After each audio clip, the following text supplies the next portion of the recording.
National highway ആണ്, ദേശീയപാത.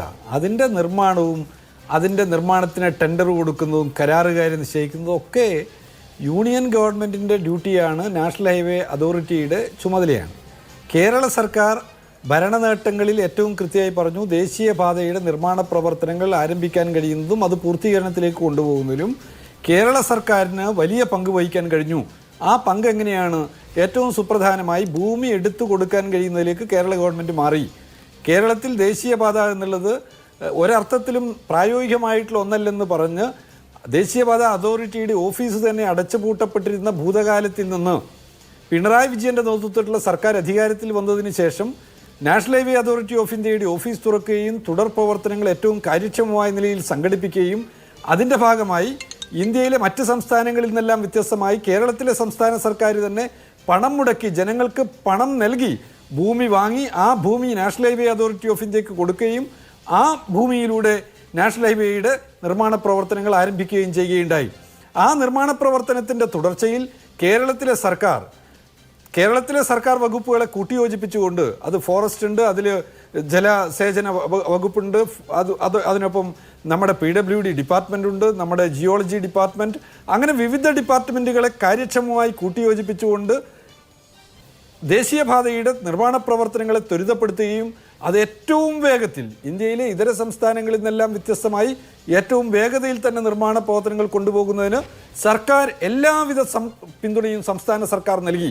അതിനൊപ്പം ദേശീയപാതയ്ക്ക് വേണ്ടി വാങ്ങുന്ന സാധനങ്ങളുടെ സ്റ്റേറ്റ് GST ഒഴിവാക്കി കൊടുക്കുക എന്നുള്ളത് കൂടി കേരളത്തിലെ സർക്കാർ നടപ്പിലാക്കി. ഇതിലൂടെ കേരളത്തിലെ ജനങ്ങളുടെ ആഗ്രഹമായ കേരളത്തിൻ്റെ പുരോഗതിയിൽ വലിയ പങ്ക് വഹിക്കുന്ന ഒന്നായിട്ടുള്ള നമ്മുടെ ദേശീയപാത പദ്ധതി പൂർത്തീകരണത്തിലേക്ക് കൊണ്ടുപോകുന്നതിന് വലിയ സംഭാവന കേരളത്തിലെ സർക്കാർ നൽകി. ഇപ്പോഴുണ്ടായിട്ടുള്ള വിഷയത്തെ നമ്മളെങ്ങനെയാണ് നോക്കിക്കാണുന്നത്? അത് ദേശീയപാത അതോറിറ്റി അത് നിർമ്മാണ പ്രവർത്തനങ്ങൾ മോണിറ്റർ ചെയ്യുന്നതിൽ നൽകിയിട്ടുള്ള കരാറുകാരുടെ തെറ്റായ നിർമ്മാണ പ്രവർത്തനങ്ങളെ അതത് സമയത്ത് ഇടപെട്ട് പരിഹരിച്ച് ആ തെറ്റായ സമീപനങ്ങളില്ലാതാക്കിക്കൊണ്ട് മുന്നോട്ട് കൊണ്ടുപോകുന്നതിൽ അവർക്ക് വീഴ്ച പറ്റിയിട്ടുണ്ട്. അവിടെയാണ് നിങ്ങളിപ്പോൾ സൂചിപ്പിച്ചിട്ടുള്ള CPIM-ൻ്റെ സംസ്ഥാന സെക്രട്ടറി MV ഗോവിന്ദൻ മാസ്റ്റർ പറഞ്ഞിട്ടുള്ള വളരെ പ്രസക്തമായിട്ടുള്ള ഒരു കാര്യം നിൽക്കുന്നത്.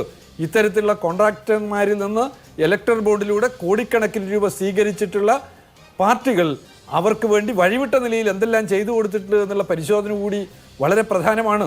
ഇവരോട് ഇലക്ട്രൽ ബോണ്ടിലൂടെ പണം വാങ്ങിയിട്ടുള്ള പാർട്ടികളുടെ പേര് ഒന്ന് പരിശോധിച്ചാൽ ആരൊക്കെയാണ് വാങ്ങിയിട്ടുള്ളതെന്നും ആരൊക്കെയാണ് വഴിവിട്ട നിലയിൽ സഹായം നൽകിയിട്ടുള്ളതെന്നുള്ളതും മനസ്സിലാക്കാൻ കഴിയുന്ന കാര്യമാണ്. ബിജെപിയുടെ പ്രതിനിധിയിൽ തന്നെയാണ് ചില സാങ്കേതിക പ്രശ്നങ്ങളും അദ്ദേഹത്തിലേക്ക് എത്താനുള്ള താമസവും ഉണ്ടായതുകൊണ്ടാണ് അങ്ങ് പറഞ്ഞതുപോലെ ദേശീയപാത അതോറിറ്റിയുമായി ബന്ധപ്പെട്ട നിർമ്മാണം, അതിന്റെ കരാറ്, ഇതിലൊന്നും സംസ്ഥാന സർക്കാരിന് എന്തെങ്കിലും തരത്തിലുള്ള പ്രാതിനിധ്യം ഉണ്ട് എന്ന് ഞാനും വിചാരിക്കുന്നില്ല, ആരും വിചാരിക്കുന്നില്ല. നമ്മുടെ സംസ്ഥാനം, ഇവിടുത്തെ ജനങ്ങൾ, ഇവിടുത്തെ സമൂഹം എന്ന് പറയുന്നത് എല്ലാ വിവരങ്ങളും കൃത്യമായി ഗ്രഹിക്കുകയും കൃത്യമായി അവലോകനം ചെയ്യുകയും മനസ്സിലാക്കുകയും ഒക്കെ ചെയ്യുന്നവരാണ്. അപ്പോൾ അങ്ങനെ ഒരു കണ്ടിന്യൂതും കാര്യം ആർക്കും ഇല്ല എന്നുള്ളതാണ് അതിന്റെ യാഥാർത്ഥ്യം.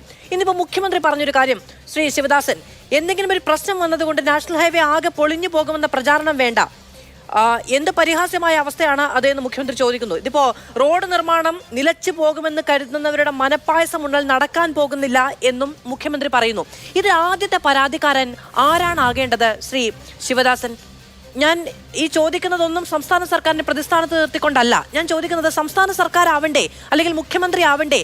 ഈ നാഷണൽ ഹൈവേ നിർമ്മാണം ഇങ്ങനെ പാടില്ല, ഇവിടുത്തെ ജനങ്ങളുടെ സുരക്ഷ തുലാസിലാക്കിക്കൊണ്ടുള്ള ഒരു നിർമ്മാണ പദ്ധതി അല്ല ഇവിടെ വേണ്ടത്. ഇവിടെ നടക്കുന്നത് അല്ലെങ്കിൽ നടന്നത് ഒരു പാളിയ പരിപാടിയാണ് എന്ന് ഞങ്ങൾക്ക് മനസ്സിലായി കഴിഞ്ഞു എന്ന് ആദ്യം ചൂണ്ടിക്കാണിക്കേണ്ട ഉത്തരവാദിത്തം സംസ്ഥാന സർക്കാരിനല്ലേ?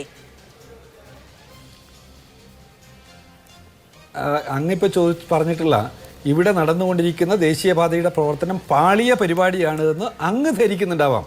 പക്ഷെ ഞാനങ്ങനെ ധരിക്കുന്നില്ല. ദേശീയപാത എന്നുള്ളത് കേരളത്തിന് ഒഴിച്ചുകൂടാൻ പറ്റാത്തൊരു പദ്ധതിയാണ്. അത് നടപ്പിലാക്കപ്പെടണം.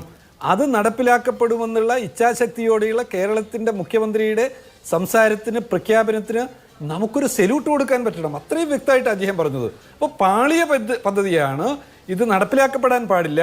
ദേശീയപാത കേരളത്തിലെ ജനങ്ങൾ പുരോഗതിയിലേക്ക് പോകാൻ പാടില്ല. കേരളത്തിൻ്റെ വാട്ടർ മെട്രോ പാടില്ല.